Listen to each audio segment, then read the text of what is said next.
2월 22일 수요일입니다. 오늘 새벽 우리에게 주시는 하나님의 말씀은 사무엘상 4장 1절부터 11절까지의 말씀입니다. 이스라엘은 나가서 블레셋 사람들과 싸우려고 에베네셀 곁에 진치고 블레셋 사람들은 아벡에 진쳤더니 블레셋 사람들이 이스라엘에 대하여 전열을 벌이니라. 그 둘이 싸우다가 이스라엘이 블레셋 사람들 앞에서 패하여 그들에게 전쟁에서 죽임을 당한 군사가 4,000명 가량이라. 백성이 진영으로 돌아오매 이스라엘 장로들이 이르되 여호와께서 어찌하여 우리에게 오늘 블레셋 사람들 앞에 패하게 하셨는고 여호와의 언약궤를 실로에서 우리에게로 가져다가 우리 중에 있게 하여 그것으로 우리를 우리 원수들의 손에서 구원하게 하자 하니 이에 백성이 실로에 사람을 보내어 그룹 사이에 계신 만군의 여호와의 언약궤를 거기서 가져왔고 엘리의 두 아들 홈니와 비느하스는 하나님의 언약궤와 함께 거기에 있었더라. 여호와의 언약궤가 진영에 들어올 때에 온 이스라엘이 큰 소리로 외치매 땅이 울린지라. 블레셋 사람이 그 외치는 소리를 듣고 이르되 히브리 진영에서 큰 소리로 외침은 어찌 됨이냐 하다가 여호와의 궤가 진영에 들어온 줄을 깨달은지라. 블레셋 사람이 두려워하여 이르되 신이 진영에 이르렀도다 하고 또 이르되 우리에게 화로다. 전날에는 이런 일이 없었도다. 우리에게 화로다. 누가 우리를 이 능한 신들의 손에서 건지리요. 그들은 광야에서 여러 가지 재앙으로 애굽인을 친 신들이니라. 너희 블레셋 사람들아 강하게 되며 대장부가 되라. 너희가 히브리 사람의 종이 되기를 그들이 너희의 종이 되었던 것 같이 되지 말고 대장부같이 되어 싸우라 하고 블레셋 사람들이 쳤더니 이스라엘이 패하여 각기 장막으로 도망하였고 살육이 심히 커서 이스라엘 보병이 엎드러진 자가 3만 명이었으며 하나님의 궤는 빼앗겼고 엘리의 두 아들 홈니와 비느하스는 죽임을 당하였더라. 아멘. 이스라엘은 내적으로 영적인 침체를 겪고 있었습니다. 그리고 이스라엘은 외적으로도 어려움을 겪고 있습니다. 바로 블레셋과의 전쟁입니다. 블레셋과의 악연은 오래전부터 지속되어 왔습니다. 사사시대에는 이스라엘의 죄를 벌하기 위하여 블레셋을 사용하셨습니다. 오늘 사무엘상 4장에서도 이스라엘은 블레셋과의 전쟁을 치르게 됩니다. 1절의 말씀을 보면 이스라엘은 나가서 블레셋 사람들과 싸우려고 라고 말씀하고 있는 것으로 보아 블레셋이 이스라엘을 침략한 것임을 알 수 있습니다. 이스라엘도 엄연한 나라이기 때문에 병력을 이끌고 방어하였습니다. 그러나 블레셋과의 이 전투에서 패배하였고 4,000명의 군사들이 죽임을 당했다고 성경은 말하고 있습니다. 내적으로 뿐만 아니라 외적으로도 이 나라의 위기가 찾아온 이때 이스라엘의 리더들인 장로들은 이런 해석을 내립니다. 3절의 말씀입니다. 여호와께서 어찌하여 우리에게 오늘 블레셋 사람들 앞에 패하게 하셨는고. 이스라엘의 패배는 여호와께서 주셨다는 것입니다. 이스라엘을 사랑하시는 하나님께서 이스라엘에게 패배를 안겨주셨다는 것은 하나님이 무능하신 것이 아니고 하나님의 심판이라는 것입니다. 장로들은 이 전투에서의 패배를 하나님의 심판으로 받아들였습니다. 성도님, 잠깐 우리가 이 당시의 이스라엘 백성이라 생각해보면 어떨까요? 하나님의 심판이 임했습니다. 그 결과로 우리의 형제, 아들 4,000명 정도가 목숨을 잃었습니다. 그렇다면 지금 우리는 하나님의 심판을 받은 자들로 무엇을 해야 할까요? 어찌 되었든 눈앞에 닥친 그 어려움을 이겨내기 위해 새로운 방법을 모색해야 할까요? 먼저 하나님의 심판을 받은 그 죄악들을 찾아서 제거해야 하지 않겠습니까?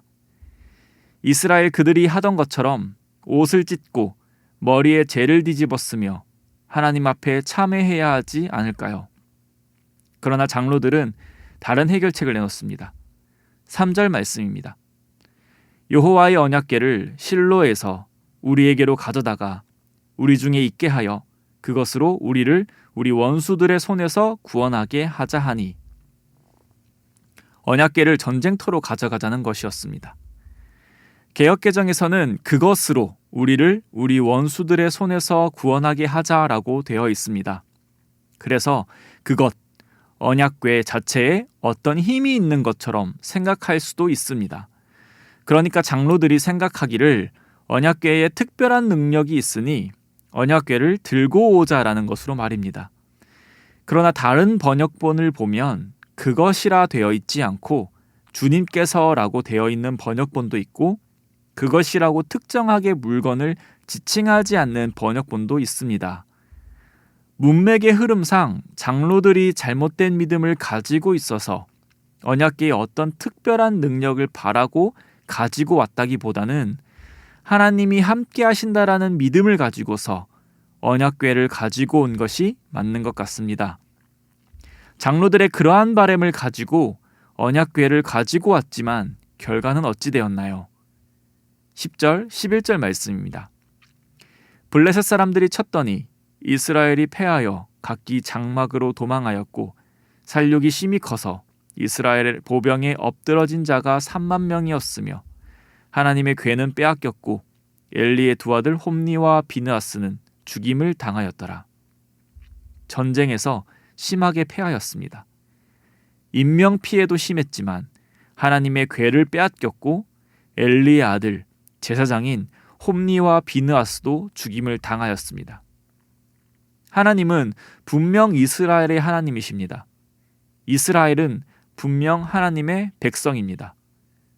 그렇기에 장로들이 하나님께서 자신들의 원수를 물리쳐 주실 것을 믿고 기대하고 언약궤를 가지고 온 것은 크게 잘못된 행동은 아닙니다.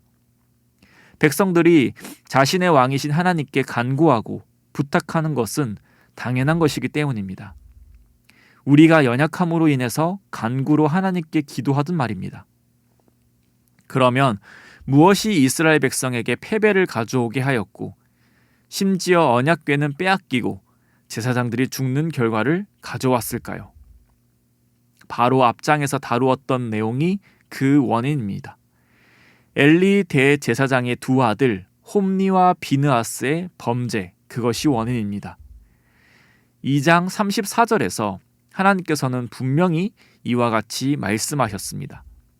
내 두 아들 홈니와 비느하스가 한날에 죽으리니 그 둘이 당할 그 일이 내게 표징이 되리라. 홈니와 비느하스의 심각한 죄악으로 인해 하나님께서는 분명히 그들을 심판하실 것을 말씀하셨습니다. 그리고 오늘 우리가 함께 읽은 본문에서 하나님께서는 블레셋과 전투를 통하여 하나님의 말씀을 성취시키십니다. 11절의 말씀과 같이 홈니와 비느하스가 죽임을 당했기 때문입니다. 오늘 우리가 함께 본 이 말씀은 여호수아의 어떤 사건을 떠올리게 합니다. 바로 아간의 범죄 사건 말입니다. 아간의 범죄로 인하여 이스라엘 백성들은 아주 작은 성인 아이성에게 패배를 하게 됩니다. 그때 하나님께서는 이스라엘 백성을 버리신 게 아니라 너희가 죄를 지었다라고 분명히 말씀하셨습니다. 아간의 범죄가 이스라엘의 범죄였고 그것은 곧 공동체의 범죄였습니다. 홈니와 비느하스의 심각한 죄악은 하나님 앞에서 개인의 범죄이기도 하지만 이스라엘의 죄악이었으며 공동체에서 뿌리 뽑아야 할 죄였습니다. 사랑하는 성도님, 이스라엘 백성은 분명 수많은 개인들로 이루어져 있지만 하나의 신앙 공동체이기도 하였습니다. 예수 그리스도의 이름으로 모인 우리 또한 공동체입니다. 머리이신 그리스도에게 붙어있는 그리스도의 몸이 바로 우리입니다. 한 지체의 기쁨이 몸 전체의 기쁨이고 한 지체의 아픔이 몸 전체의 아픔인 것처럼 한 지체의 죄악은 몸 전체에 퍼져나갑니다. 하나님께서는 분명 개인의 죄악도 싫어하시지만 공동체의 죄악도 싫어하십니다. 공동체의 죄악은 개인의 죄악으로부터 시작됩니다. 장로들이 여호수아 때와 같이 그 일에 대해 하나님이 벌하신 것임을 알았으면 통회하는 마음으로 하나님께 물어봤다면 어땠을까요? 하나님께서 너희 중에 악이 있다라고 말씀하실 때 죄에 대해 먼저 참회했다면 이스라엘 공동체는 어떻게 되었을까요? 사랑하는 성도님, 우리는 그리스도인입니다.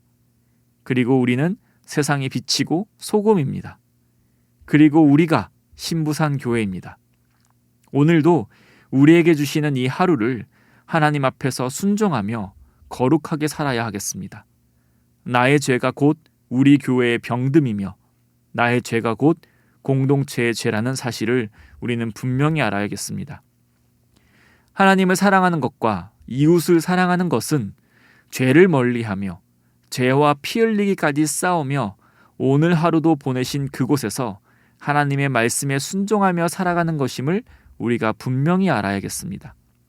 오늘 하루도 우리의 욕망과 사단의 유혹에서 승리하여 몸인 교회를 건강하게 하며 머리 대신 예수 그리스도께 영광 올려드리는 우리가 되기를 소망합니다.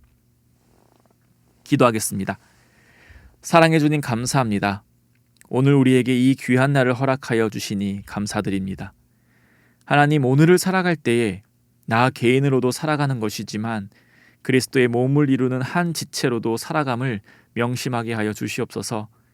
그리하여 오늘도 더욱 힘써 하나님의 말씀에 순종하며 하나님을 사랑하고 이웃을 사랑하는 우리 되게 하여 주시옵소서.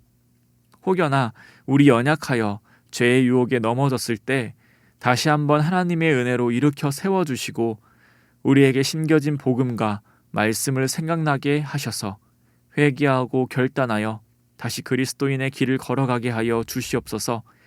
그리하여 오늘 모든 순간에 순종의 모습을 통하여 하나님께 영광 올려드리는 우리 되게 하여 주시옵소서. 오늘도 우리를 보호하시고 은혜 주실 것을 믿고 우리를 통하여 영광 받아 주실 줄 믿사오며 이 모든 말씀 살아계신 우리 주 예수 그리스도의 이름으로 기도드립니다. 아멘. 이 시간 함께 기도하실 때 주신 말씀을 붙들고 기도하시고 주간 기도 제목에 따라 전도와 선교를 위해 기도하겠습니다. 신부산 교회가 전도하는 교회, 선교하는 교회 되도록, 또 우리 신부산 교회가 부산 지역에 죽어가는 영혼을 살리는 교회 되도록, 또 우리 신부산 교회가 파송하고 후원하는 선교사님들과 세계 선교를 위하여 기도해 주시기 바랍니다. 우리 합심 제목과 개인적인 제목으로 기도하겠습니다. 함께 기도하겠습니다.